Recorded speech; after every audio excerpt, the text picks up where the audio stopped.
Why should we choose science and not God? Now, the confusion here has to do with two disciplines.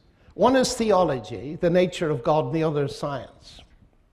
You see, I used to think that when I mentioned the word God, people understood that I was talking about the triune, eternal God of the Bible, who's the creator and upholder of the universe. That's no longer the case. It's far more likely that people like Hawking and so on, when they hear the word God, think of a Greek god, like the god of lightning.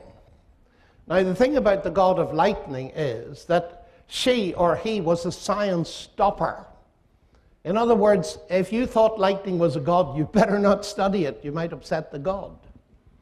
And a simple course in atmospheric physics at ASU will dismiss that god completely. The Greek god of lightning is a so-called god of the gaps. I can't explain it, therefore God did it, that kind of God. Now, to my amazement, many of my scientific colleagues around the world think that that's what I believe. That there are things in life I meet, I can't explain them, therefore I postulate God.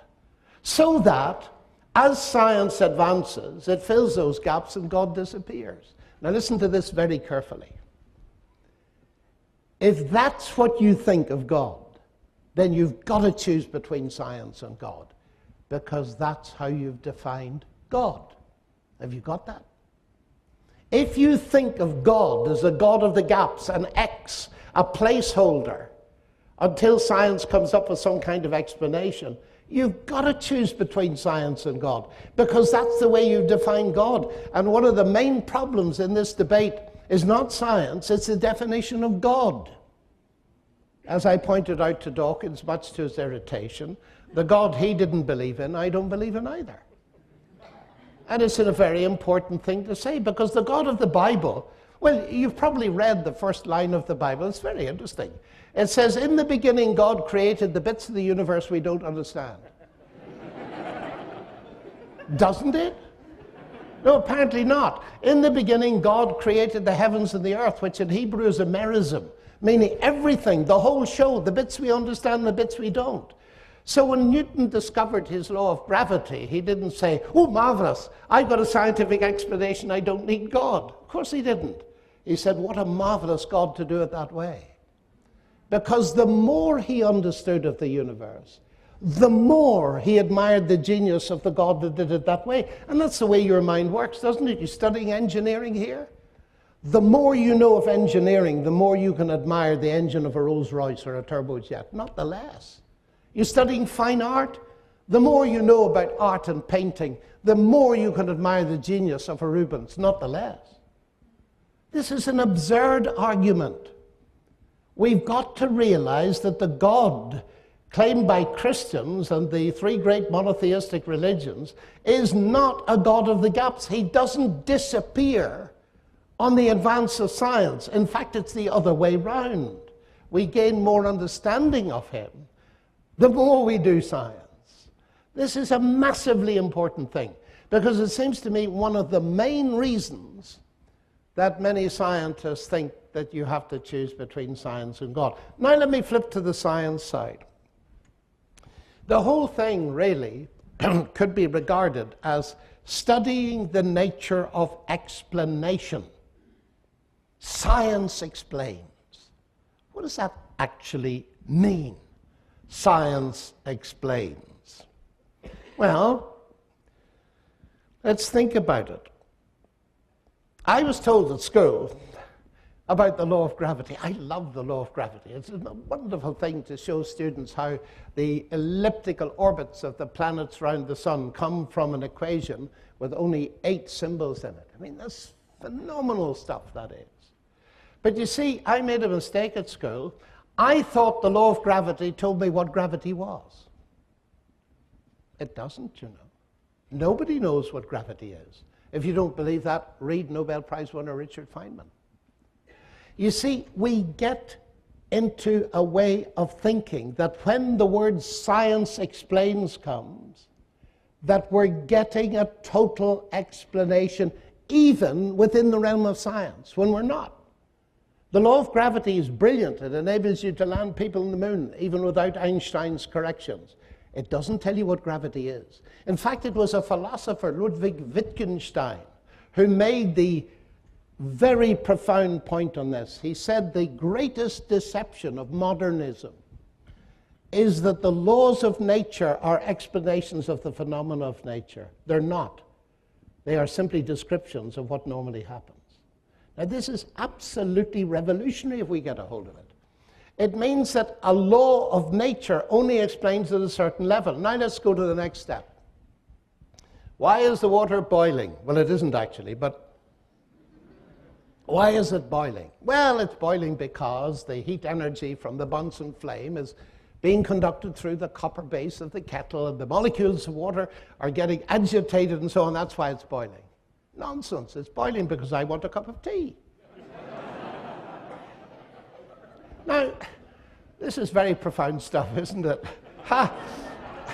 But it's fascinating. Would you ever dream of saying I was right and saying nonsense? Two explanations are necessary for the boiling of that water, not one. There's a scientific explanation, and then there is the explanation in terms of what we may call agent intention. I want a cup of tea. Now, think about it. The physics explanation is important, but people have been brewing tea for thousands of years before they knew anything about the nature of heat. Actually, the brewing of the tea and the wanting the tea is far more important to most of us, isn't it? Except in physics classes. And it would be utterly absurd to suggest that the scientific explanation tells you everything about that boiling water. It is utterly absurd, ladies and gentlemen, to suggest that science tells you everything about the universe. Let me put this very carefully. Science is no more in competition with God as explanation than the law of internal combustion is in competition with Henry Ford as an explanation for the motor car. Have you got that? There is more than one kind of explanation. And the point is, God, peace be to Richard Dawkins, is not the same kind of explanation as science. In fact, a colleague at Oxford, Richard Swinburne, says science explains, but I postulate God to explain why science explains. You see, people often suggest that, Laplace, the famous mathematician who met Napoleon, and Napoleon said, looking at these equations for ballistics, said, "Where is God in your equations, Mr. Laplace?" And Laplace replied, "Je n'ai pas besoin de cette hypothèse." I don't need that hypothesis. And there's the end of God. But that's absurd. When the Higgs boson was discovered, Lawrence Krauss wrote a little article to say that the Higgs boson was arguably more important than God. I wrote a little article in reply, which was published in one of our national papers. I said, arguably more relevant than God for what? Certainly if you're doing atomic physics, the Higgs boson is much more relevant than God. But if you're asking the question, why is there a universe at all in which particle physics can be done, God is very much more important than the Higgs boson. This is making a fundamental and elementary philosophical mistake. Either or, it's failing to recognize the two different levels of explanation.